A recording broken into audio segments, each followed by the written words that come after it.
Itu selain ya penjual jus, juga waktu kecil saya tuh anak panti asuhan.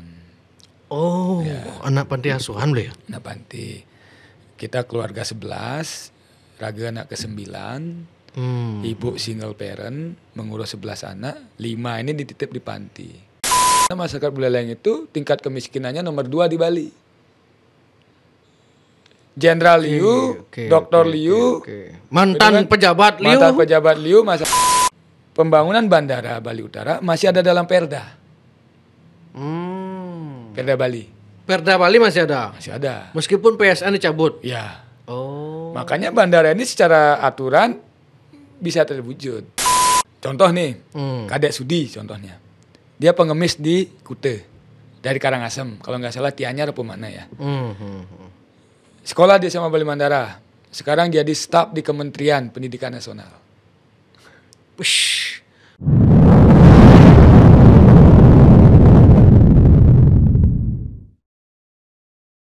Om Swastiastu, Beli Gede Swardana kembali lagi dengan status yang berbeda sekarang ini.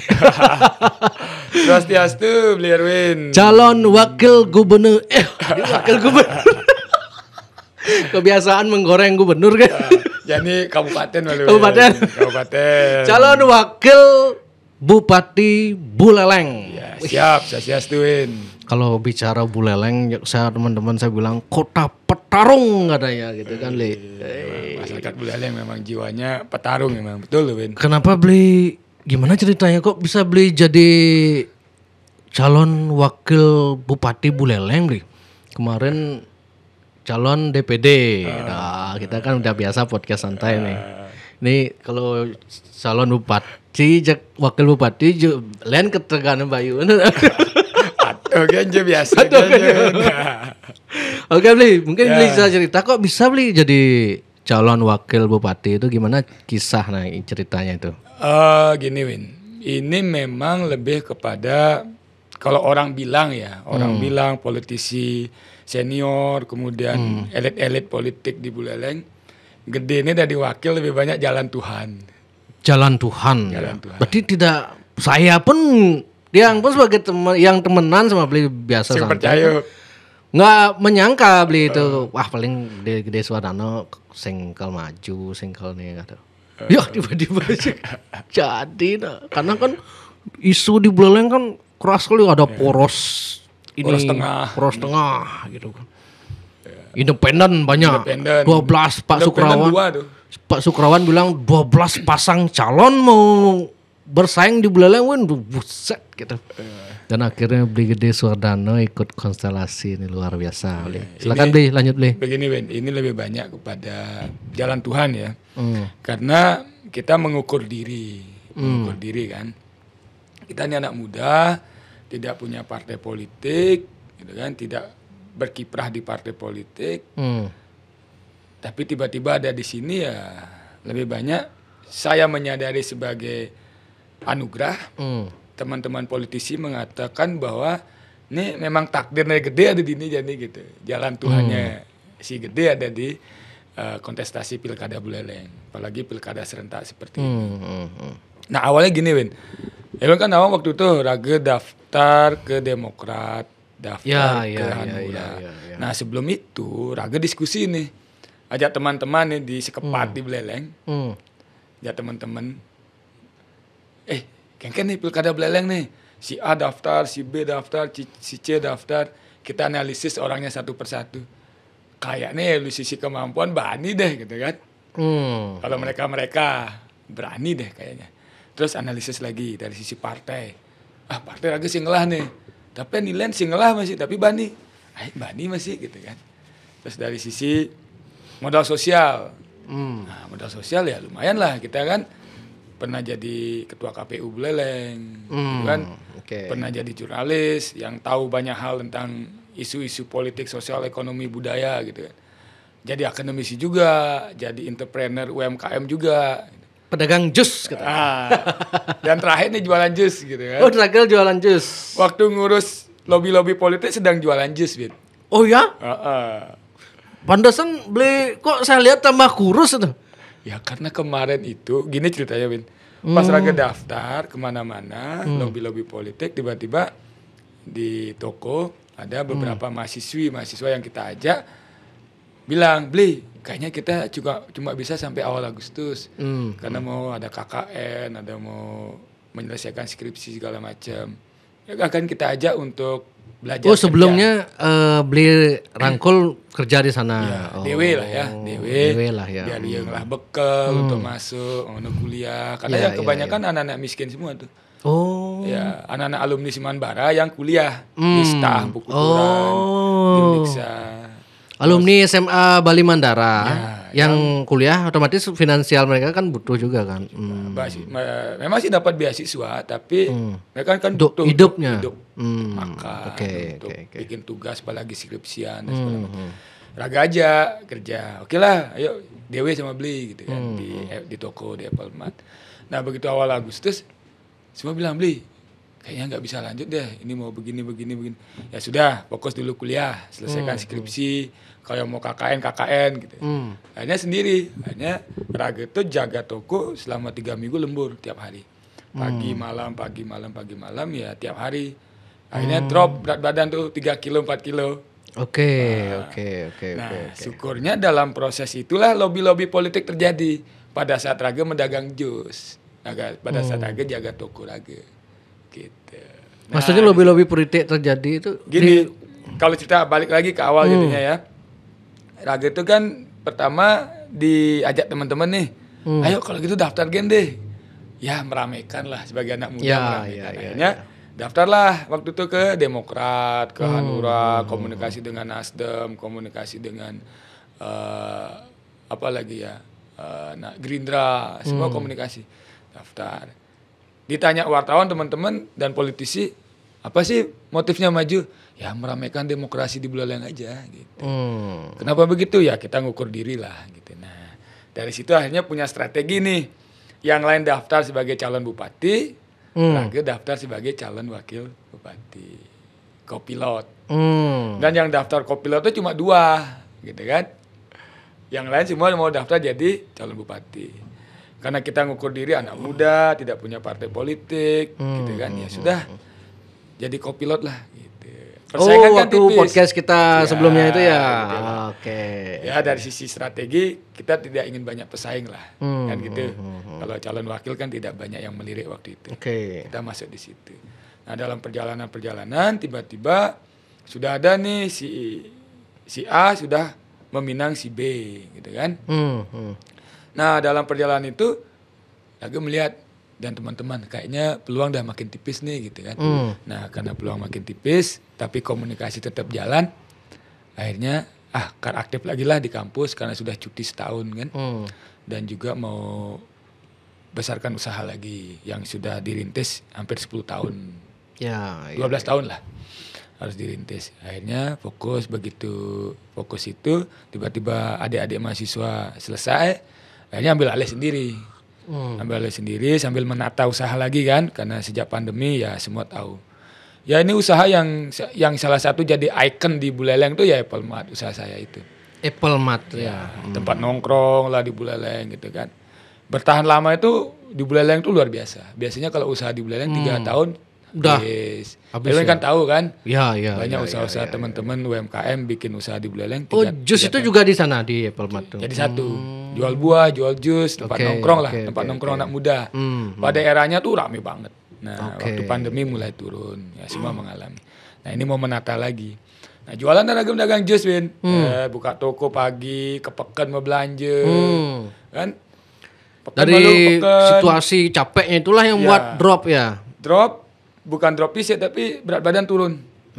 Berat badan turun. Nah, di tengah-tengah lagi jualan jus itu, lembur tiap hari, di minggu ketiga ada telepon nih dari Pak Sugawkori. Pak Sugawkori yang calon bupatinya beliau. Ya. Pak Gede, apakah masih ingin untuk berkompetisi di pilkada? Oh iyalah senior, saya kan tetap komunikasi dengan semua pihak. Dan sampai saat ini jalin komunikasi dengan beberapa calon juga. Oke deh, kalau gitu mau ketemu nggak? Oke ketemu. Besoknya ketemu tuh. Ngobrolin soal Buleleng, visi misi apa segala macam lah dan komitmen politik gitu kan. Tapi waktu itu belum mengiyakan. Belum deal lah waktu belum itu. deal, belum mengiyakan karena saya juga ada komunikasi dengan paslon yang lain yang menginginkan jadi wakil juga. Oh, beli juga di paslon lain juga menginginkan beli jadi wakil juga. Ada juga ya. Ada beberapa. Termasuk dari PDI mungkin. Enggak, PDI udah selesai. Oh, udah selesai. Pak Sujitra dan Beli Supit udah selesai. Udah selesai, oke. Nah, tinggal ini poros tengah dan 3 paslon ya, tinggal 2 ya. Poros tengah dan Golkar lagi 1. Nah, akhirnya dengan beberapa pertimbangan memilih Pak Sugokori, mengiyakan. Oke lah Pak, saya siap mendampingi Bapak jadi kopilot. Nah, itu jadi kopilot ya dengan komitmen segala macam mengenai pergerakan, perjuangan nanti seperti apa gitu kan. Oke, siap. Nah, akhirnya setelah itu begitu itu terjadi mengiyakan, besok harinya tuh lusanya Beli Degaja nelpon. Gitu kan. Beli Gede. Kebetulan saya sama Degaja kan dekat. Dari mahasiswa kita dekat. Oh, dari mahasiswa dekat sama Degaja? Kita aktivis mahasiswa Hindu. Degaja juga KMHDI ya? Ya, Kesatuan Mahasiswa Hindu Dharma. Degaja di Malang, Raga ketua KMHDI di Beleleng. Jadi usia kan hampir sama dengan Beli Mulyawan Arya itu Degaja. Beli, katanya sama Pak Sugokori gitu. Jawabnya ragu-ragu sih waktu itu. Iya Beli. Kalau gitu yuk ngobrol dengan Beli Degaja. Udah kalau akhirnya ketemu, udah kalau gitu Beli Gede Gerindra rekomendasi Beli Gede. Nah, selesai kan? Yang sebelumnya bagi yang satunya ini dia mundur dengan alasan Kim gak solid. Oh, sebelumnya kan Sugokori Sundayana itu ya? Sundayana. Gak solid kan alasannya mundur. Ya dengan pertimbangan lain juga. Emang sih waktu itu memang situasi politik sangat dinamis gitu kan. Nah tiba-tiba saya sama Pak Sugokori, begitu oke dengan Pak Sugokori, ketemu dengan Beli Degaja, langsung dapat rekomendasi Gerindra. Nah, dihitungnya ya rageng lah elektabilitas sebagai calon anggota DPD gitu kan. Punya track record sebagai ketua KPU. Bukan semata pertemanan yang menjadi pertimbangan, tapi modal sosial kita, modal sosial dan yang track sudah kita record lakukan. ya. Terus memperjuangkan SMA Bali Mandara dan sebagainya. Itu kan modal sosial besar. Iya, dari tahun lalu kayaknya beli ya gencol sekali ya. 2 tahun itu. 2 tahun ya. 2 tahun memperjuangkan Bali Mandara. Itu, nah saat itu telepon yang partai yang lain. Setuju. Jadi dalam 2 hari atau 3 hari itu koalisi Kim beres. Yang awalnya megaburan di Buleleng itu dalam 2 hari itu beres. Gila. Nah, itulah kalau bagian itu bukan karena deal-dealan kan banyak yang menggoreng isu di podcast ini kan. Rekomendasi yang penting deal-dealannya, duitnya sekian gitu. Bukan begitu? Enggak ada. Malah Raga tidak keluar duit 1% pun untuk dapat rekomendasi. 1 rupiah enggak keluar. Pak Bupati juga bilang, Pak Gede, saya percaya Pak Gede punya kemampuan, perjuangannya jelas, modalnya jelas, elektabilitas jelas, 50.000 suara, pernah jadi ketua KPU, ngurus Buleleng itu tidak mudah, kan? Track record selama ketua KPU juga clear gitu. Dan dilihat teman-teman pendukung saya yang banyak. Di belakangnya Beli Gede, circle-nya Beli Gede Swadana kan yang saya tahu Mangko Pastike, Pak Dewo Palguna, Pak Suardike. Itu yang dilihat mungkin ya. Ya, mungkin itu pertimbangan lain ya. Ya. Akhirnya ya sudah selesai nih Kim itu. Yang awalnya susah, bisa terbentuk mungkin karena ada ya komitmen politik, kemudian belum clear secara visi misi gitu kan. Akhirnya ya tiba-tiba saya yang sedang ngepel, sedang nyampat di toko, ditelepon untuk ketemu, tiba-tiba beres dalam ukuran 2 hari. Nah, itu cara membereskan gimana? Dia tiba-tiba mau yuk, baru kayak gini dah. Beli Gede Gajah nelpon, ketemu yuk sore yuk Beli Gede. Oh siap. Berangkatlah ke Denpasar. Toko saya tutup tuh Win. Langsung tutup ya? Saya tutup tokonya karena jaga sendiri kan. Istri sekolah, anak-anak sekolah. Biasanya kan anak yang bantu. Ada punya anak SMA kelas 2 sering bantu jualan. Punya anak SMP tak ajarin jualan juga. Istri sedang di sekolah jadi guru gitu kan. Udah saya tutup toko tuh pagi, kunci, gerbang tutup lagi, rolling door tutup, berangkat ke Denpasar. Ke Denpasar ngomong, ketemu sama beli Gajah ngobrol kayak gini. Beli Gede, bener sama Pak Sugawa sama Golkar. Ya betul beli. Ya sudah, Gerindra dukung Beli Gede. Hari itu tanpa diskusi banyak lagi. Terus yang lain gimana Beli Gede? Ya sudah, saya telepon. Ya teleponlah partai lain saat itu. Udah, beres. Saya dukung Pak Gede Suwardana. Karena kan di luar konteks track record dan circle dan lain-lain itu, isi kepalanya Beli Gede Suwardana kan sudah bisa dilihat di podcast Jack Bali juga kan.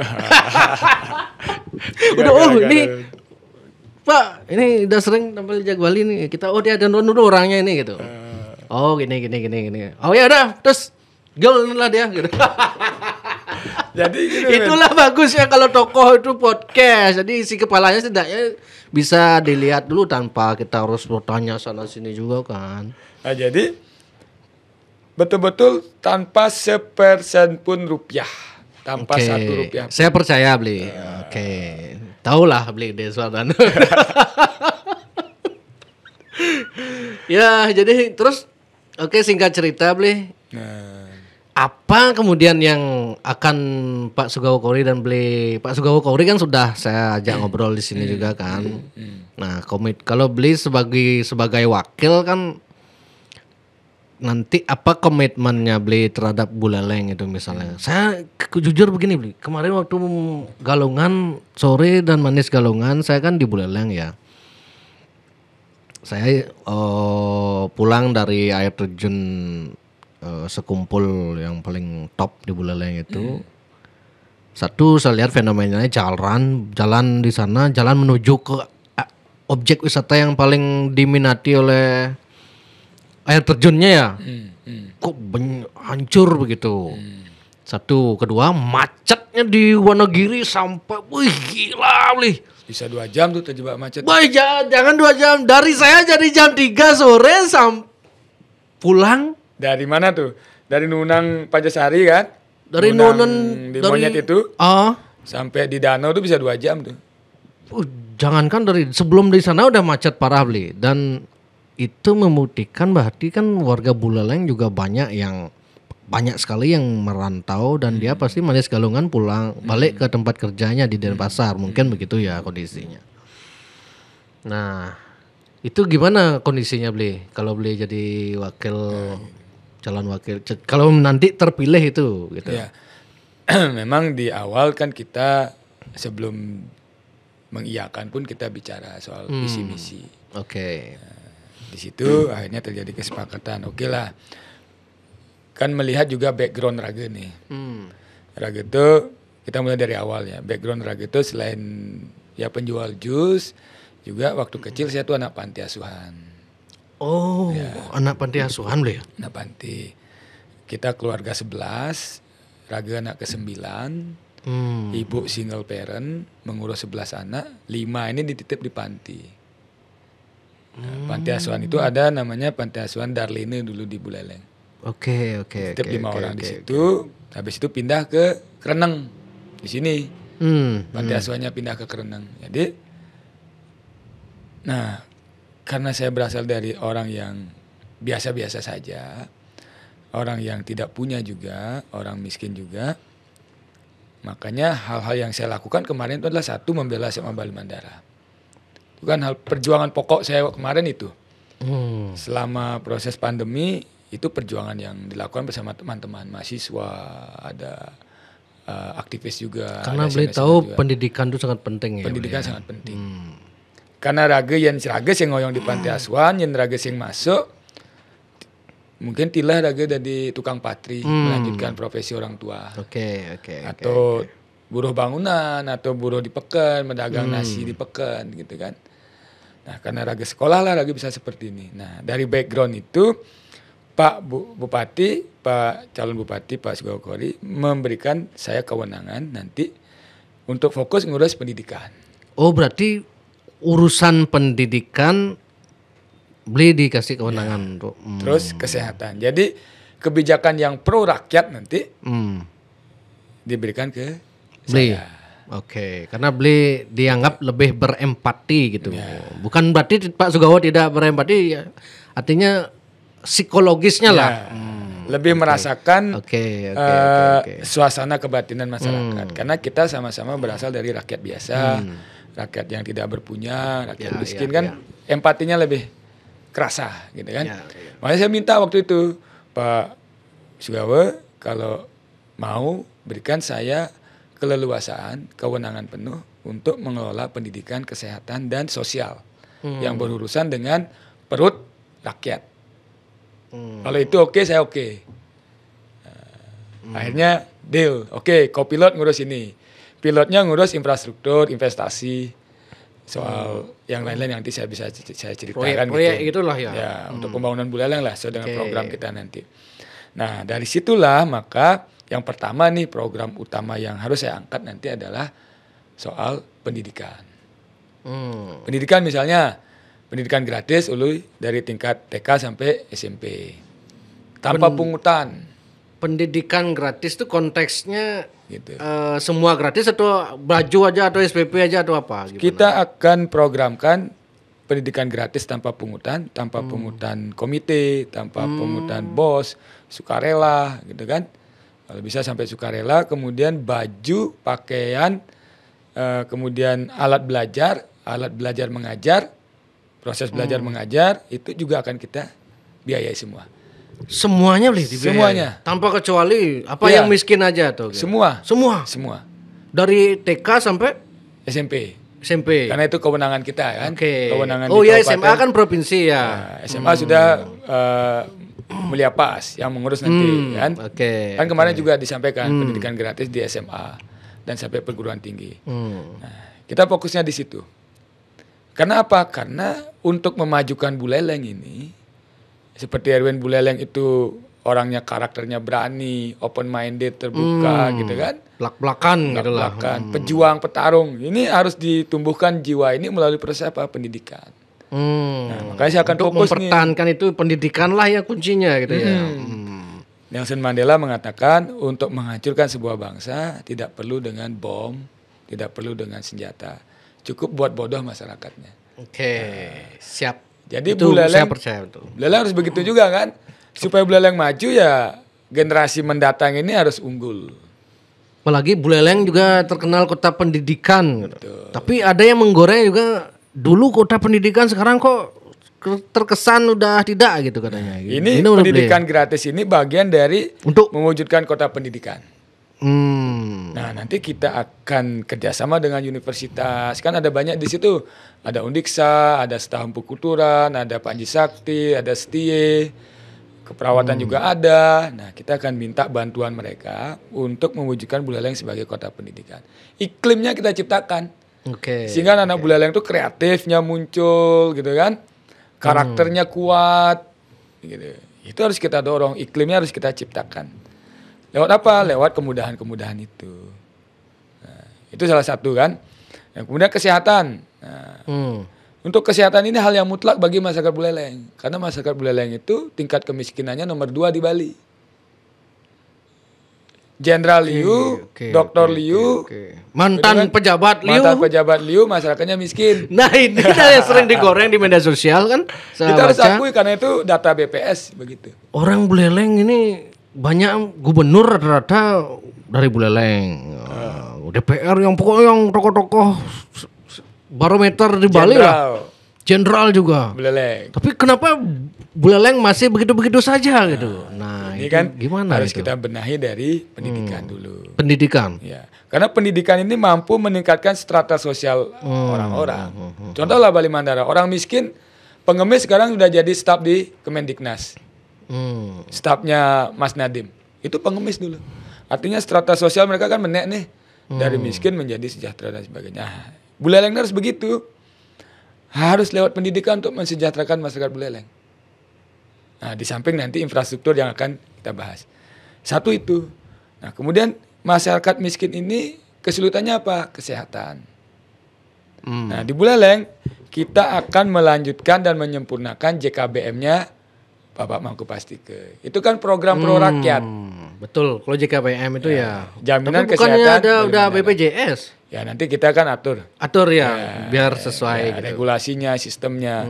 Kalau dengan Mulia Pas jadi, dengan presiden terpilih Prabowo artinya kan bisa kita kita jalur lah gitu ya. Satu komando, satu jalur. Kita bisa berikan kajian Buleleng ini dalam kondisi seperti ini.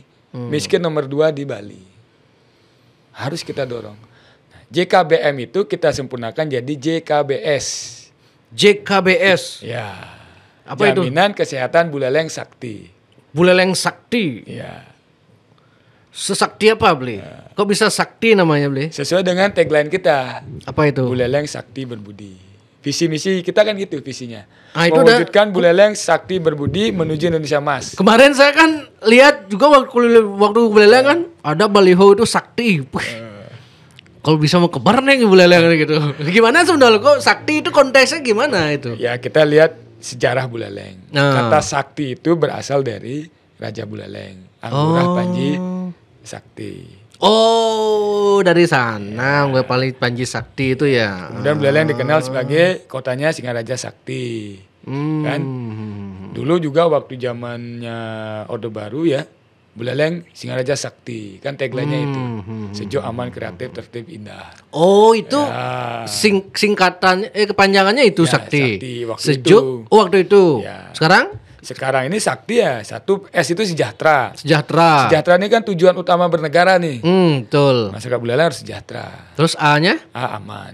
Sejahtera, aman. K itu kreatif. Kreatif. Orang Buleleng itu kan kreatif nih. Oke. Harus kita tingkatkan lagi nih. Budaya unggul orang Buleleng ini kreativitas. Ya, Seninya, budayanya, kegiatan-kegiatan anak mudanya gitu kan. Kita dorong tuh semua. Makanya nanti Buleleng itu di setiap taman kota itu kita bikin kegiatan. Kan banyak RTH tuh. Ya, ya. Di Kampung Tinggi, di Banyuasri, Taman Bung Karno. Itu kalau bisa setiap minggu ada kegiatan. Seni. Seniman-seniman Bondres kita undang, seni tari kita undang untuk pentas di situ. Sehingga masyarakat bisa nonton. Kalau mereka nonton, UMKM jalan, gitu kan. Jadi tujuannya itu untuk kesejahteraan nih, UMKM jalan kan sejahtera dapat. Kebahagiaannya dapat, kreativitasnya dapat. Nah, gitu kan? T-nya? T-nya tangguh. Tangguh. Ya. Oke. Orang Buleleng kan unggul nih, tangguh. Betul, Petarung jiwanya. Betul. Terus harus kita I? genjot lagi. I, inovatif. Inovatif. Nah, itu kan budaya karakter orang Buleleng semua tuh, kreatif, tangguh, inovatif. Itu orang Buleleng semua. Jadi bagi orang yang di luar Buleleng melihat baliho di Buleleng sakti itu itulah kepanjangannya. Karena saya jujur kemarin beli sakti. Sakti kalau dari apa ya Buleleng nih sakti gitu. Oh ada kepanjangannya tuh namanya. Oke. Kita pakai sejarahnya Anggurah Panji Sakti, Sisinga Ambara Raja, gitu kan? Buleleng Sakti, Singaraja Sakti. Itu kan tagline buat Buleleng yang bisa kita angkat. Tinggal kita create lagi kan. Nah kemudian berbudi ya berbudaya, budaya yang kita jaga. Buleleng itu sebagai tempat lahirnya kesenian hebat di Bali. Kayak Galungan kemarin di Menyali, desa saya nih. Ada Mebarong Gong Kebiar. Gong Kebiar itu kan lahir dari Buleleng kan? Ya, dulu pentas zaman 1915 di Gianyar. Betul. Tari apa juga tari Trunajaya. Awal lahirnya dari Menyali. Tabanan bukan dari Buleleng itu. Buleleng ya. Lahirnya dari desa saya, dari Menyali. Kemarin kan itu pentas tuh tari Trunajaya, Menyali, Jagaraga. Lahirnya dari Menyali, disempurnakan di Jagaraga. Dan gong kebiarnya Buleleng itu wah itu luar biasa. Oh iya. Gongnya di Buleleng itu berusia 400 tahun. Dan itu disucikan. Dan gong yang sering dimainkan 90 tahun umurnya, Win. Dan itu sangat dikagumi di Buleleng tuh gong kebiar Buleleng. Banyak tetabuhan tuh rohnya itu yang beli ingin kembalikan ya. Rohnya itu. Sehingga masyarakat Buleleng semua nanti. Nah, balik lagi ke pertanyaan Erwin tadi soal kita banyak urban ke Denpasar, kan? Nah, untuk itu sebuah fakta, sebuah fenomena yang kemarin saya temukan langsung pada saat saya turun. Rageni kampanye kan stylenya beda, Win. Gimana stylenya? Karena nggak punya budget banyak, jadi turunnya langsung ke rumah-rumah, ke dadi-dadi ngobrol. Nah, terakhir kemarin ngobrol di sebuah keluarga besar dari Dadie. Lesehan nih kita ngobrol. Nah dengan cara ngobrol lesehan kan mereka curhat tuh. Akhirnya mereka testimoni. Testimoninya seperti yang Erwin tanya tadi. Orang Buleleng yang merantau di Denpasar. Saya tanya, sejak kapan merantau? Oh sudah 10 tahun, ada 12 tahun. Terus sejak merantau punya uang nggak sampai sekarang? Wih sing lapis beli. Sampai jani pun sing bekel. Kenapa gitu? Raga man gajah ya cerita nih testimoni. Raga nak Buleleng, megaya di Badung, ada di Gianyar, ada di Kute. Man gaji misalnya 3,5 juta. Angon kos 1,2. 1,2. Ben 1,7 atau 2,7. Anak masuk betlah 1 juta. Misi ben 1,7. Untuk makan 1.200.000 habis, katakanlah 30.000 sehari. Misi ben 500. Apa tabungannya? Nah, terus takunin men mulai engken ada odalan. Kanggo nyelepes beli. Pangidang deh mulai mayah peturunan atau modalan. Ani raga aleh mun mulai Pak Gadia. Nya tuh Pak Gadia, pegadean gitu. Amun sing ngale Pak Gadia sing dah mulai gitu. Oke. Akhirnya nyilih dulu pegadean baru ngidang mulai kan. Mari kita mulai nyilepes, mari bani mulai. Mau nak mulai harus beli Banten, mau turunan gitu kan. Nah yang terjadi itulah yang di Buleleng. Karena banyak yang merantau, contohlah pada saat pemilihan, partisipasi cuma 55%. Oh ya? Iya. Dari zaman beli jadi ketua KPU? Iya. Partisipasinya cuma setengah aja berarti ya? Dari setengah lebih dikit. Setengah lebih dikit dari Karena DPT merantau. yang ada ya? Oh karena dia merantau kerja ya? Oh. Ada di Gianyar, ada di Badung, ada di Kute dan sebagainya. Nah maka dari itu solusinya apa? Solusinya adalah kita berkomitmen nih. Dalam visi Buleleng Sakti Berbudi ini kita punya program namanya Trisula Plus Pembangunan Buleleng. Trisula 3. Plus sudah saya sampaikan tadi. Plusnya itu pendidikan kesehatan. Oke. Pendidikan gratis sampai tingkat SMP. SMA gubernur yang menyelesaikan. Perguruan tinggi gubernur yang menyelesaikan. Buleleng kan dapat nih. Kalau nanti gubernurnya Mulia Pas, bupatinya Sugao Suwardana, kan bisa tuh program dijalan. Jadi nak Buleleng nyanan, sing ben ngitungang panak masuk.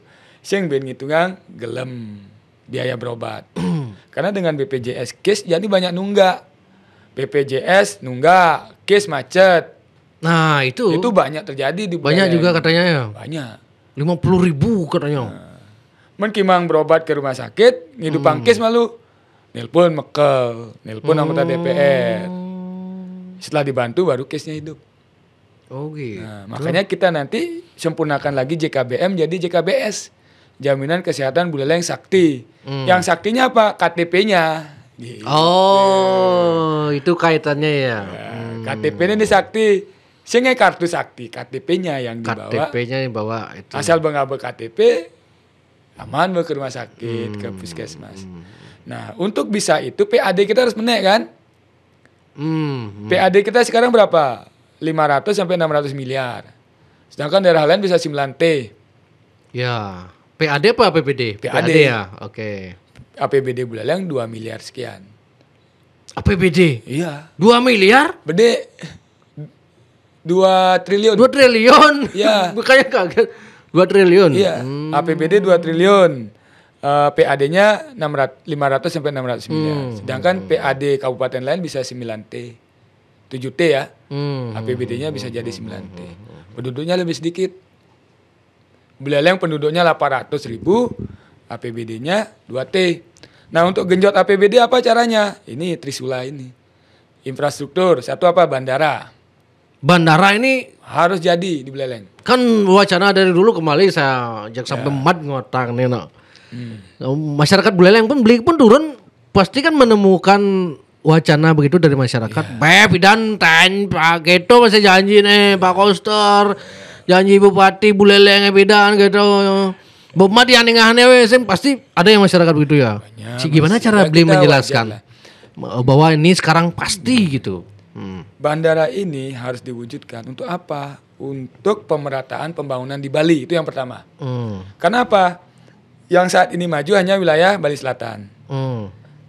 PHR tinggi di Badung, PHR tinggi di Denpasar, PHR tinggi di Gianyar. Karena apa? Karena dulu didesain pariwisata Bali itu infrastrukturnya hotel, restoran, bandara itu ada di Bali Selatan. Oke. Dan Bali Utara dan Timur penyangganya daerah tujuan wisata Buleleng, Bangli, Karangasem. Itu kebijakan dari zaman The Bagus Mantre. Nah, berjalan sampai sekarang yang dapat dampak ekonomi siapa? Bali Selatan kan? Misalnya Badung tuh PHR sampai 7T. 7 triliun dan pasar juga sebagainya. Nah, untuk mengejar pemerataan ini harus ada infrastruktur di Buleleng. Salah satunya adalah bandara. Bandara ini kan sudah masuk PSN kemarin. 2024 dijanjikan akan jadi, tetapi dibatalkan. Padahal sudah masuk PSN. Dan syukurnya kemarin ini diperjuangkan bahwa pembangunan bandara Bali Utara masih ada dalam Perda. Perda Bali. Perda Bali masih ada? Masih ada. Meskipun PSN dicabut? Ya. Oh. Makanya bandara ini secara aturan bisa terwujud. Dan juga komitmen dari Presiden Prabowo kemarin, Presiden terpilih dan juga Gibran kan. Nah, jadi bukan semata-mata soal janji politik, ini sudah diwacanakan dan sudah hampir terrealisasi. Hampir terrealisasi, kemudian karena ada PSN dicabut Ya, oleh ada yang membatalkan. Gitu. Ibunda gitu ya. Ya. Masyarakat Bali tahu lah ya, masyarakat Bali. Nah, sekarang kan ada komitmen ini. Nah, inilah momentum dengan satu komando ini akan terwujud bandara. Tujuannya apa? Untuk pemerataan pembangunan Bali. Buleleng maju, Karangasem dapat dampaknya, Bangli dapat dampaknya, Jembrani juga dapat. Kan pemerataan pembangunan. Nah, itu yang pertama. Yang kedua, kalau sudah ada bandara, dampak berikutnya pariwisata, hidup di Buleleng, industri. Investor atau APBN nanti beli bandara itu beli kira-kira? Itu kan nanti bisa skemanya seperti apa. Kalau kemarin kan investor. Nanti kan bisa diatur lagi skemanya kan. Kalau APBN bukankah utang yang sudah 8.000 triliun katanya itu. Ngeri saya itu. Nanti kan bisa diatur lagi. Maka dari investor dan sebagainya, kemarin kan investor tuh. Kalau investor katanya harus ada hitung-hitungan, barter lah, apa yang menjaminan saya modal saya balik kan gitu jadinya nanti gitu. Dan infrastruktur ada nggak yang akses, apalagi macet sering katanya gitu. Nah, nanti akan dibangun infrastruktur dulu atau kalau menurut hemat saya dan hemat kita paralel. Barengan. Ya, izinnya, kemudian peletakan batu pertama jalan, sepanjang masih itu dalam proses pembangunan, daya dukungnya kan jalan nih, pembangunan jalan dan sebagainya. Oke. Kalau misalnya jalan duluan ini belakangan, keburu macet. Bandara Ngurah Rai keburu nggak sanggup, kan? Nah, ini harus paralel jalannya. Nah, dampak berikutnya selain pemerataan, kalau sudah ada restor, ada hotel, pariwisata jalan, kemudian PAD Buleleng kan naik nih. PAD yang dari sana ya. Oh, karena ada bandara, jadi menarik investor untuk membangun hotel dan lain-lain. Restoran, daya dukung tentunya harus sesuai dengan aturan kan. Ya, itu kan kita atur supaya tidak seperti dengan di Bali Selatan. Multiplier efeknya ya ke PAD. Ya. Oke. Kalau Pak Wagub bilang tarikan ekonominya kan lebih kencang ke Buleleng kan. Jadi PAD kan naik. Kalau PAD naik, strategi pembangunan kita jangka pendek kan bisa cepat nih. Kesehatan gratis, pendidikan gratis. Nah, jadi dampak berikutnya adalah akan kita sampaikan berikutnya. Kemudian infrastruktur yang kedua, Celukan Bawang nih. Celukan Bawang. Buleleng punya sejarah sebagai kepabeanan yang terkenal di zaman dahulu. Waktu Buleleng masih jadi ibu kota Sunda kecil. Bali, NTB, NTT. Pabean Buleleng itu, pelabuhan Buleleng itu jadi tempat ekspor sapi, palawija ke Hong Kong, ke Cina, Singapura, itu dari situ. Dari Celukan Bawang itu ya? Dari pelabuhan Buleleng. Pelabuhan Buleleng yang di kota ya. Oke. Nah, sekarang yang kita aktifkan yang mana? Celukan Bawang. Celukan Bawang ini bisa kita jadikan 3 nih, Win. Pelabuhan barang, pelabuhan pesiar, pelabuhan pariwisata. Penumpang dan pariwisata. Barang, penumpang, pariwisata. Sehingga apa? Sehingga industri-industri juga daya dukungnya ada. Kemudian yang Trisula yang ketiga, membangun industri-industri penyokong pertanian, peternakan, perikanan. Oke. Misalnya industri pengolahan pertanian. Misalnya buah mangga nih, industri apa? Selai misalnya, sederhana aja lah. Mangganya panen raya, banyak yang busuk, tidak terjual, harganya drop, harus ada nih pabriknya. Anggur misalnya, durian misalnya, sehingga harga stabil. Nah, dengan begitu apa dampaknya? PAD naik nih, lapangan kerja banyak. Nah, ini menjawab pertanyaan Erwin. Yen lapangan kerja liu, sekolah panak bergratis, kesehatan bergratis, apa benale? Cek mulai ya kerjaan ke beleleng alih gae. Lapangan kerja banyak. Misalnya ngoyong nih di Sawan, megai ke Tukan Bawang Pak, megai ke Kubu Tambahan Pak. Ya. Ngoyong di Busung Biu, megai ke Tukan Bawang Pak. Nih Pak, kan suut merantau. Nah, dikit demi sedikit warga Buleleng kita ajak pulang lagi nih. Megai mulai bangun Buleleng bareng-bareng, megai di Buleleng, kesehatan bergratis, pendidikan bergratis. Jadi nak Buleleng ini cukup mikirkan payuk jakan. Nah, gitu. Itu visi misinya gitu. Tapi realitasnya artinya kan saya juga tahu banyak dari warga Buleleng juga kan paling banyak ke kapal pesiar gitu beli. Nah, termasuk juga kalau ekonomi sudah bagus juga kan mereka tidak jadi karena saya sempat ngobrol-ngobrol dengan orang Buleleng yang kerja di kapal pesiar. Beli sebenarnya nggak yang niat kerja di kapal sebenarnya ini karena tuntutannya sebenarnya beli gitu. Kan tuntutan ekonomi bos ngidang di bawah gini gitu. Artinya begini. Itu kan ya. Sekarang ini kan kita bikin jangka panjangnya. Oke lah mereka masih di pesiar. Kan banyak orang Buleleng di pesiar. Teman saya, teman sekolah, teman raga SMP pun banyak di pesiar. Dan sekarang rata-rata udah balik semua. Oke. Sudah berkeluarga tuh lebihan mengoyong di Buleleng. Dan mereka kembali bisnis di Bali biasanya. Kalau ekonomi hidup di Buleleng setelah dia datang dari pesiar punya uang nih untuk membangun usaha. Oh, artinya kan hidup ekonominya muter ya. Ada istilah no traffic no business. Kalau tidak ada keramaian di Buleleng sing hidup bisnis Buleleng. Betul. Makanya buatlah keramaian apa? Pariwisata rame, industri ada. Selama ini yang meramaikan kan Undiksa ya saya dengar. Kalau nggak ada Undiksa Buleleng itu mati. Sepilatik. Makanya koren ngidupang Buleleng. Ah itu dah makanya. Sepilatik.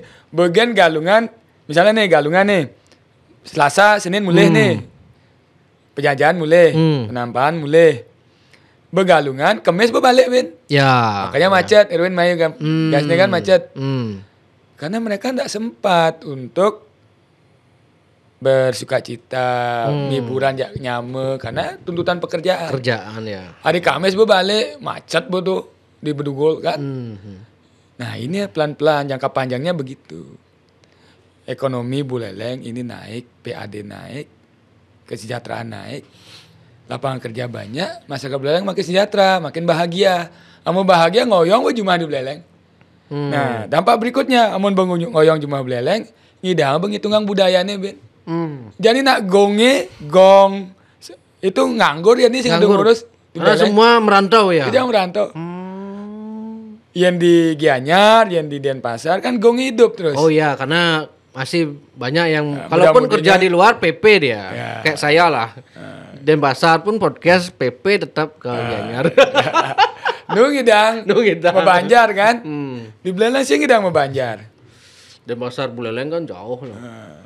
Makanya yang bengoyong di Buleleng gong hidup. Buleleng itu kan pencipta tari-tari yang hebat-hebat zamannya. Ya. Nah, kita akan menciptakan budaya Buleleng lebih unggul lagi. Makanya Buleleng ini harus mandiri. Suwot ben kene Bulelengnya gitu. Selama ini komentar-komentar di media sosial itu saya lihat Buleleng cuma dijadikan jumlah pemilih terbanyak gitu. Akhirnya setelah pemilihan di anak tirikan gitu. Ya itu urusan pilgub lah. Fakta memang fakta. Jumlah pemilih Terbesar. DPT terbesar di Buleleng ya. Penduduk juga terbesar. Penduduknya terbesar juga kan. 900.000 sekarang. Tapi PES-nya itu 2 triliun. Coba kabupaten lain. PES-nya 9 triliun, masyarakatnya 600.000. Yang Buleleng ngelapis motor, bisa sugih nak Bulelengnya ngoyong di Buleleng kejang gitu. Ya. Tapi ini kan pelan-pelan. Nah begitu juga kalau kita nanti satu komando dengan Gubernur Mulyapas, Buleleng Sugawes Wardana, nanti ini kan bisa kita kelola PHR dari kabupaten lain ini. Kita usulkan nih, kelola lagi dong di provinsi gitu kan. Tarik naik provinsi, dari provinsi turun secara proporsional. Buleleng kan bagian.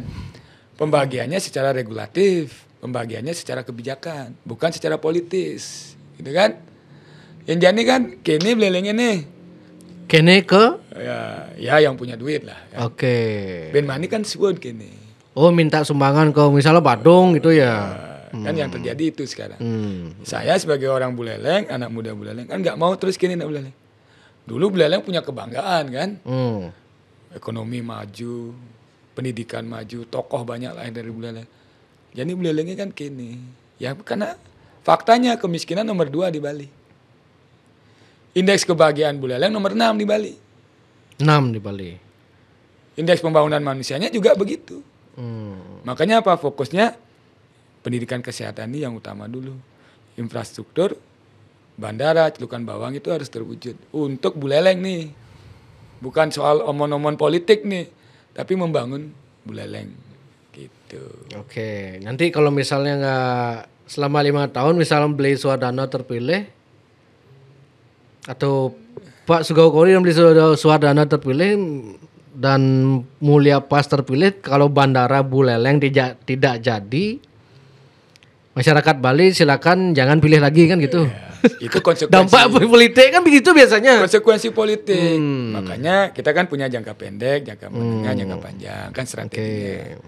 Yang paling dekat apa? Pendidikan kesehatan. Jangka menengahnya apa? Ya ini kita pelan-pelan wujudkan kan. Apalagi Pak Presiden terpilih Prabowo juga sudah menyatakan komitmennya ke kita kan. Waktu Pilpres kemarin. Itu harus kita sambut. Nah Buleleng harus menyambut ini. Sama-sama ayo sambut. Momentum perubahan di Buleleng, perbaikan masyarakat Buleleng, kesejahteraannya, ekonominya. Ayo sambut sama-sama. Nah Buleleng nih menentukan nasibnya pedidi nih, gitu. Siwot bin, natakan 5, gitu. Tentukanlah nasib kita sendiri lewat apa? Tangkap momentum ini, perjuangkan momentum perubahan ini sama-sama. Tapi kalau bicara realitas, saya ngobrol dengan senior-senior politik, sulit ngalahin PDI karena 1 Bali kandang banteng, 2 hibahnya Badung ke Buleleng juga termasuk kan, kena hibah Badung juga kan, bahkan kepala desa juga sempat dikumpulin itu. Kondisi begitu masih optimis nggak dengan masyarakat masih mau milih dengan hati nuraninya atau? Saya pikir masyarakat Buleleng itu orang yang rasional. Ya dengan melihat situasi sekarang. Momentum perubahan itu ada. Dari mana momentum perubahan itu? Menangnya Pak Prabowo sebagai presiden. Kemudian di Buleleng menang juga kan. Hampir 54% tuh menang Pak Prabowo. Oh iya, parameternya bisa katanya kan menurut orang-orang PDI, ya kan beda Pilpres sama Pilkada. Menurut Blay selaku mantan penyelenggara gimana itu Pilpres Pilkada? Kalau Pilpres ini figur dan program. Ya, program kita ya ini. Untuk Buleleng yang betul-betul. Maksudnya Pilpres itu figur. Kalau Pilkada? Figur juga. Sama juga? Ya. Ya kalau figur ya kita beranilah untuk saling beradu gagasan ide kan. Punya visi dan misi seperti apa. Nah saya yakin masyarakat Buleleng bisa menangkap ini dengan baik, dengan jernih. Jani begantene Buleleng ini maju. Jani begantene Buleleng ini sejahtera. Jani begantene nak Buleleng bangga lagi sebagai orang Buleleng, suut natakin 5, Buleleng sebagai daerah yang mandiri, lewat apa? Ya memenangkan Pilkada Buleleng. Caranya apa? Sederhana, Pilgub menang, Buleleng menang. Amun Pilgub menang, Buleleng menang, alung hitungan Buleleng. Kalau Pilgub menang tapi Buleleng enggak, sulit juga. Wah, hitungan Buleleng. Pengalaman nih, kemarin Pak Agus cerita. Oh Pak Agus Suradjano? Ya, Oke, gimana cerita. Itu? Waktu beda partai, ngundang menteri susah. Maksudnya waktu Pak Agus jadi PDI, ngundang menteri dari itu siapa ya? Presidennya masih SBY. Ya. Untuk membangun Buleleng itu susah. Mengajukan bantuan, permohonan bantuan susah. Ketemu menteri pun susah. Nah begitu Jokowi jadi presiden, gampang tuh membangun Buleleng. Pak Agus bisa membangun jalan, membangun pasar, membangun rumah sakit. Itu lebih mudah. Nah, dengan sekarang Rage satu komando, presidennya Prabowo, tanggal 20 Oktober dilantik. Gubernurnya Blide Gajah, Mulia Pas, Kim Plus, Bulelengnya Sugawa Suwardana, Kim Plus. Ngomong membangun bandara, tinggal nelpon Pak De Gajah, tolong dong beli, bantu Buleleng. Pak De Gajah nelpon Prabowo. Nelpon Prabowo. Pak De Gajah dan Prabowo kan anak kesayangan. Oke, apa dibutuhkan Bali? Tinggal Pak Blide Gajah nelpon Pak Prabowo ngomong, Buleleng butuh ini loh.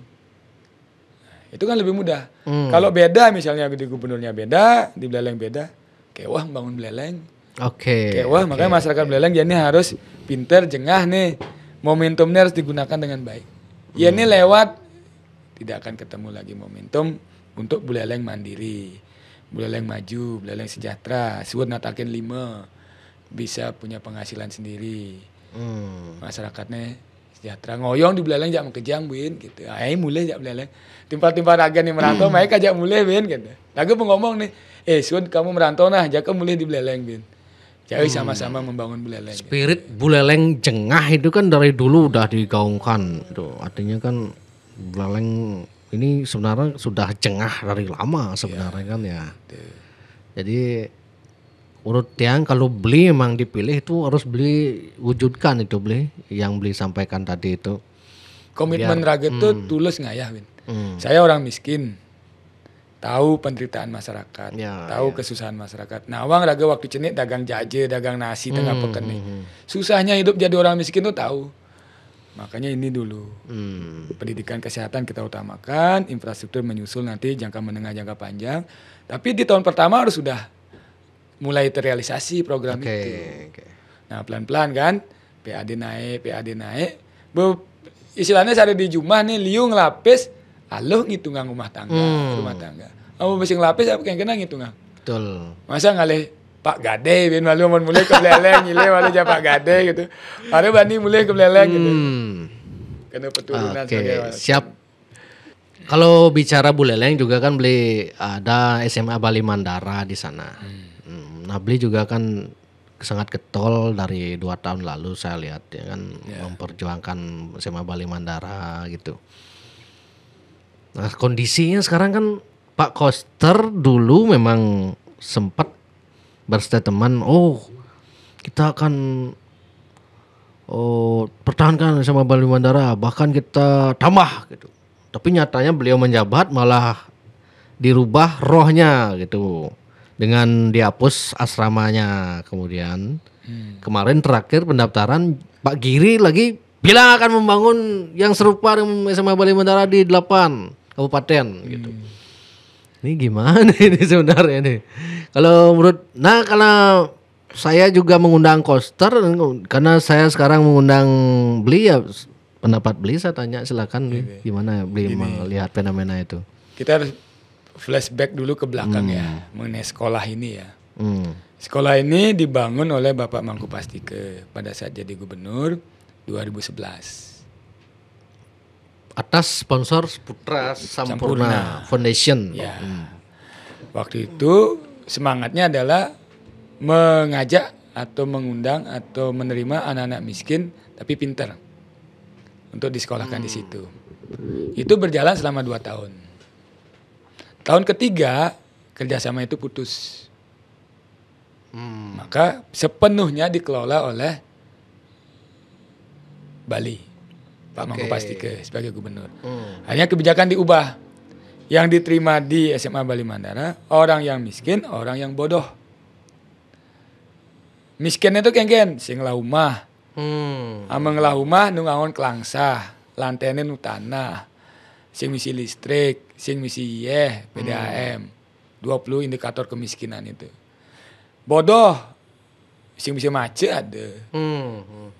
Masuk taraf idiot ada. Anak miskin ada, anak pengemis tuh ada. Ada anak pengemis yang cerita sama saya. Beli, bidan yang anak ngemis di Kute beli. Yang sing masuk di Bali Mandara, sing sarjana hidup ya. Itu kemiskinan mereka sampai begitu loh. Jadi memang sekolah ini diperuntukkan untuk anak miskin dan bodoh. Untuk dididik, dibina menjadi seorang pemimpin. Dan itu berhasil dilakukan oleh Pak Made Mangkupastike sebagai gubernur waktu itu. Contoh nih, Kadek Sudi contohnya. Dia pengemis di Kute dari Karangasem. Kalau nggak salah Tianyar apa mana ya. Sekolah di SMA Bali Mandara. Sekarang jadi staf di Kementerian Pendidikan Nasional. Wish, nanti bisa sekali-kali 2 orang itu saya ajak podcast juga di sini nanti, menarik juga kira ya. Kemudian mantan ada pengemis miskin, jadi gini gitu kan. Yang raga anak panti jadi calon wakil bupati, gitu kan. Ini anak pengemis jadi staf di kementerian. Udah S2, nanti mau S3 dia. Okay. Kemarin chat sama saya, beli gede, tolong ya tetap perjuangkan SMA Bali Mandara gitu. Nah, kemudian yang berikutnya ada yang jadi Kapolsek, udah jadi itu. Kapolsek di mana itu beli? Kalau nggak salah di Jawa ya. Jawa ya. Oke. Jadi dokter udah jadi. Wah banyak nih. Di TB jadi dosen udah jadi.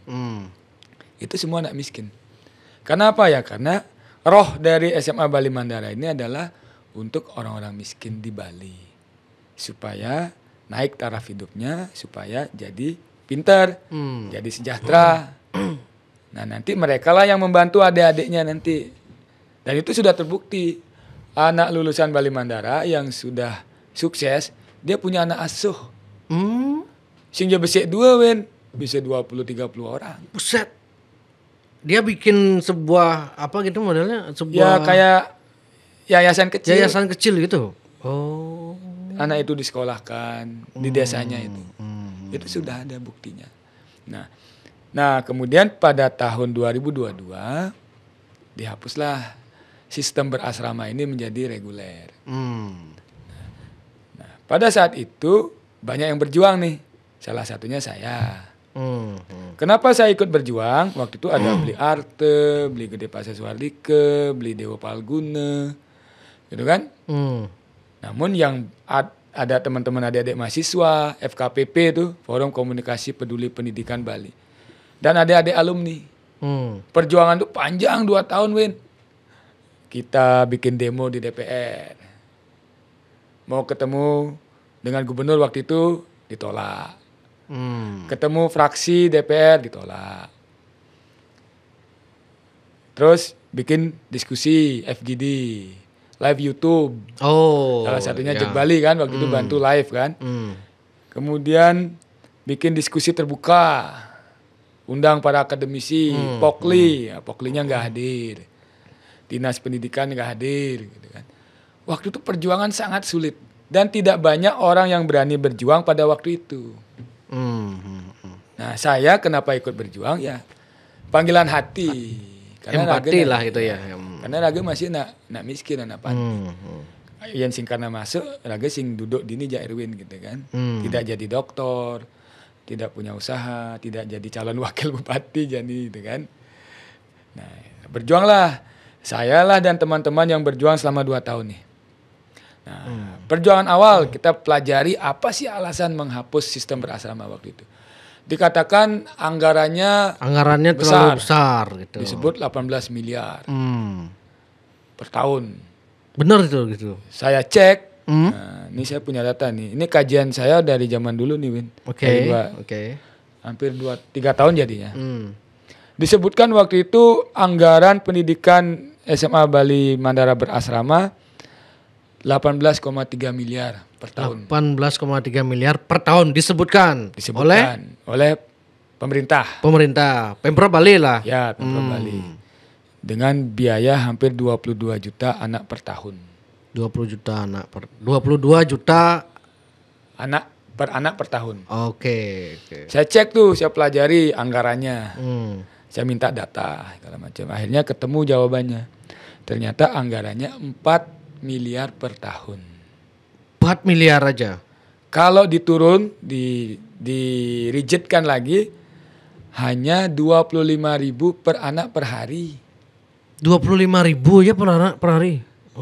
Iya, ragam ngemang panak masuk lebihan asalnya kan. Kata Pak Koster di sini kan cuman 800 orang gitu.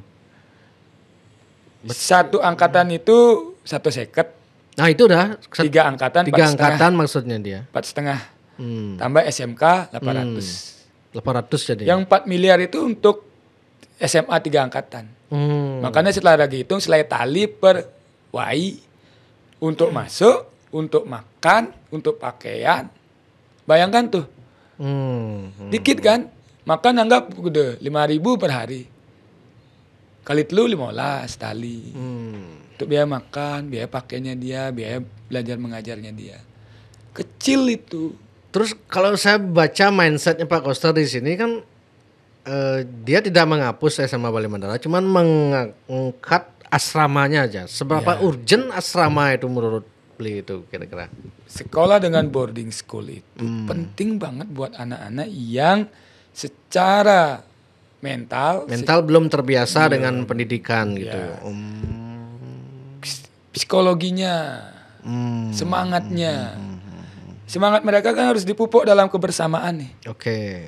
Wih, Raga harus maju nih, harus semangat. Patut saya Raga bilang, sama Raga sing ngoyong di panti asuhan punya kesadaran kolektif untuk menjadi orang yang berhasil. Sulit. Dah. Karena saya baru dapat benang merahnya. Misalnya di kampung, anggaplah seorang anak di kampung bobo circle bosak lah istilahnya gitu. Jadi dia sekolah di SMA Bali Mandara, bagus circle. Kembali ke sini rusak kan gitu. Iya. Iya. Semangat dia untuk jadi orang berhasil, jadi orang sukses. Kalau tidak dikumpulkan dalam sebuah komunitas, dibina, dididik, diberikan mentalitas yang kuat, nggak akan tumbuh mentalitas itu. Misalnya di desa ini tumbuh, dan terpengaruh lingkungan, bendrop. Minum, mabuk tiap hari gitu. Bendrop mentalnya. Mau ingin maju batal lah jadinya. Betul. Sing idang asalnya Raga kita. Saya sepakat itu beli. Makanya boarding school itu, sistem berasrama itu penting untuk anak-anak berkebutuhan khusus yang tidak mampu. Makanya dalam undang-undang dan Sisdiknas adalah namanya pendidikan layanan khusus afirmasi, kebijakan afirmasi. Untuk apa? Salah satunya untuk masyarakat miskin, daerah terpencil. Dan itu undang-undang mengamanatkan. Makanya Pak Mangku Pastika membangun itu ya dasarnya undang-undang dan undang-undang pendidikan nasional. Diatur. Makanya boleh kan pendidikan itu jalan. Karena sesuai dengan regulasi. Nah, tiba-tiba sistem berasrama dihapus menjadi reguler, rohnya hilang. Jiwanya hilang. Menjadi reguler. Ini bukan soal adil, tapi ini soal berkeadilan. Anak-anak yang miskin di rumahnya harus dapat perlakuan khusus untuk dia menjadi mendapat pendidikan yang terbaik. Itu hak setiap warga negara. Caranya apa? Lewat boarding school berasrama ini. Nah, kemarin kan dihapus. Getolah kita berjuang. Nah, alasannya kita sisirlah satu-satu. Balik lagi tuh kita patahkan tuh alasan Pokli kemarin. Alasan Dinas Pendidikan Provinsi. Oh, ternyata itu hoax itu, datanya salah. Tidak benar 18 miliar, yang benar 4 miliar atau 25.000 per hari. Terus berubah lagi alasannya. Prestasinya biasa-biasa saja dibilang. Tidak lebih bagus dari Semansa Singaraja, tidak lebih bagus dari SMA di Tabanan, tidak lebih bagus dari SMA 4 Denpasar. Itu kan penyesatan tuh waktu itu. Banyak masyarakat yang percaya gitu kan. Lagi cek lagi datanya. Oh, ternyata dari 1.000 anak 2,5% sekian sekolah di luar negeri. Hampir 60 sekian persen sekolah di perguruan tinggi terbaik, UGM, ITB. Ini jadi dari staf di Kemendiknas, kalau nggak UGM, ITB dia sekolah. Wah, itu kita patahkan lagi. Kan begini, alasannya kan terus berubah-ubah, Win. Dari anggarannya terlalu besar. APBD Bali tidak mencukupi. Raga ngelah uang pendidikan itu hampir 1,5 triliun. Masa biaya 4 miliar sih lapis. Itu kan kebohongan publik yang dikeluarkan oleh Pokli waktu itu. Dan pemerintah Provinsi Bali. Kemudian berubah lagi alasannya prestasinya biasa-biasa saja. Prestasinya luar biasa semua. Nah, itulah perjuangan kita waktu itu. Nah, itu belum juga berhasil, Win. Nah, perjuangan ini step by step jalan. Akhirnya, seingat Raga tuh bulan November 2023. November 2023. Betul ya? Ya, November 2023. Akhirnya saya ketemu dengan Pak PJ Gubernur. Menyampaikan, karena waktu itu Pak PJ kan ngerombo tuh, mengentaskan kemiskinan lewat ngerombo kan. Di Gianyar, ditemukan kantong kemiskinan, daerah Nerwin kan, di Buleleng. Ayo ngerombo nih, mengentaskan kemiskinan ekstrim di Bali. Nah ini saya pikir pintu masuk nih bagi. Ketemulah saya dengan Pak PJ. Menjelaskan dan memberikan kajian akademis. Karena gini, Ragen ninggalin waktu dihapus dari asrama menjadi reguler, itu kajian akademisnya bohong semua. Penyesatan semua. Kenapa kajian akademis itu muncul setelah ada kebijakan menghapus. Baru dibuatlah gitu. Menyesuaikan dengan kebijakan. Itu kan cara membuat kebijakan publik yang nggak benar. Harusnya kajian akademis dulu, baru keputusan kebijakan publik. Ini enggak, kebijakan publik yang berbau politik dulu, baru kajian akademisnya belakangan. Itu kan salah dalam mengelola negara, salah dalam mengelola daerah. Nah, setahu saya beli kan juga waktu nyalon DPD beli sempat dekat juga dengan Pak Koster. Ya. Nah, waktu beli nyalon jadi wakil bupati Buleleng ini sempat dikomunikasikan nggak sama Koster? Pak Dek aja kan sempat bilang di sini. Saya waktu pilpres disuruh berkhianat sama Pak Prabowo, saya disuruh diam. Bahkan waktu ketemu saya disuruh jadi wakil beliau. Beli ada nggak diintervensi sama Pak Koster? Pak D, diam nih biar PDI menang Buleleng. Komunikasi ada. Komunikasi ada. Kemarin ditanya, Gede bener maju? Oh nggih Bapak. Dah gitu aja. Gitu aja? Ya. Masa gitu aja? Nggak disuruh diam? Oke. Jujur ya bicara. Nggak berani mungkin bakal sore nanti bocor gitu. Ya kita orang Buleleng nih egaliter. Orang Buleleng ini terbuka orangnya kan. Komunikasi jalan. Walaupun sekarang beda pilihan politik dalam pilkada, tapi kan tetap komunikasi jalan.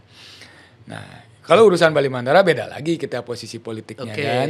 Perjuangannya beda. Nah, balik lagi tuh ketemu Pak PJ menyampaikan kajian akademis. Pak PJ waktu itu memberikan lampu hijau.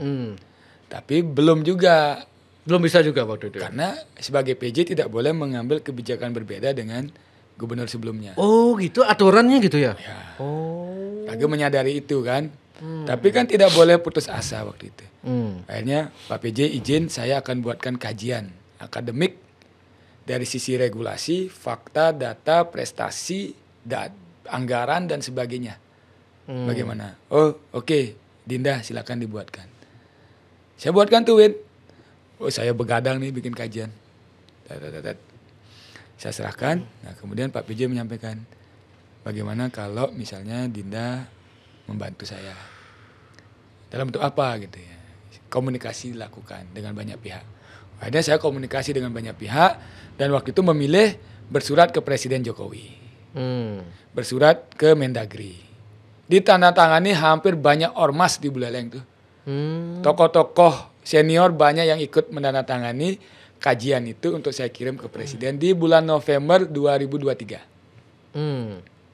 Dengan harapan 2024 Januari itu hidup lagi sekolah itu. Sistem berasramanya. Karena apa? Itu tahun terakhir untuk hidup lagi. Nah ternyata 2024 awal saya telepon Pak PJ. Kakanda, apakah ada sinyal bahwa sekolah ini berasrama lagi? Kayaknya belum Dinda karena situasi politik saat ini. Nah, akhirnya saya diam. Saya fokus tuh di DPD akhirnya waktu itu kan. Nah setelah selesai pilpres, menanglah Pak Prabowo sebagai presiden terpilih. Wah ini peluang lagi bagi saya nih dan teman-teman untuk berjuang. Akhirnya setelah tahu Presiden Prabowo terpilih, sekitar bulan Februari akhir, saya kontaklah dengan Bli Gajah. Bli, sekarang Pak Prabowo jadi Presiden terpilih. Tolong bantu untuk menghidupkan sistem berasrama ini lagi. Wah, Bli Gajah terbuka. Apa yang bisa saya bantu Bli Gede? Gitu. Saya dengan Bli Gajah kan teman baik. Begini, saya ceritakan, saya sudah bersurat ke Presiden, saya bersurat ke Mendagri. harusnya sekolah ini kalau ada niat untuk menghidupkan lagi berasramanya, harusnya dari Januari. Karena proses rekrutmen kan lama. Harus dari awal tahun nih, beda dengan sekolah reguler dari Juni udah mulai. Kalau ini harus dari Januari. Harus datang ke rumahnya, ngecek lagi bener nggak miskin, bener sih ngelah rumah gitu kan. Prosesnya panjang. Kalau lambat ini menghidupkan lagi asramanya, akan gagal nih perjuangan ini. Nah, ngomonglah dengan De Gajah. Oke, ada kajiannya beli ada. Ini. Oke, silakan beli gede bersurat juga. Lewat De Gajah nih. De Gajah. Ke Presiden terpilih Prabowo. Nah, jadi lobby politiknya panjang nih selama 2 tahun. Tidak ujuk-ujuk. Akhirnya hiduplah di bulan April. Jadi ini perjuangan banyak pihak. Sampai saya harus bersurat ke Presiden Jokowi, ke Mendagri, dan terakhir bersurat ke Presiden terpilih Prabowo. Dan hiduplah sekolah ini sekarang, sistem berasrama. Nah, kemudian kalau sekarang ada yang berjanji, ya masyarakat bisa menilai. Masyarakatlah yang menilai gitu kan.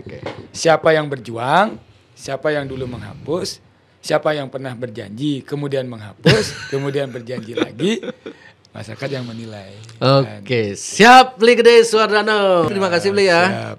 Pokoknya tetap semangat, semoga terpilih dan tetap jaga kesehatan Bli. Siap, Dirwin. Tetap Terima fit kasih banyak. gitu. Kita Sehat tutup. terus. Om Santi.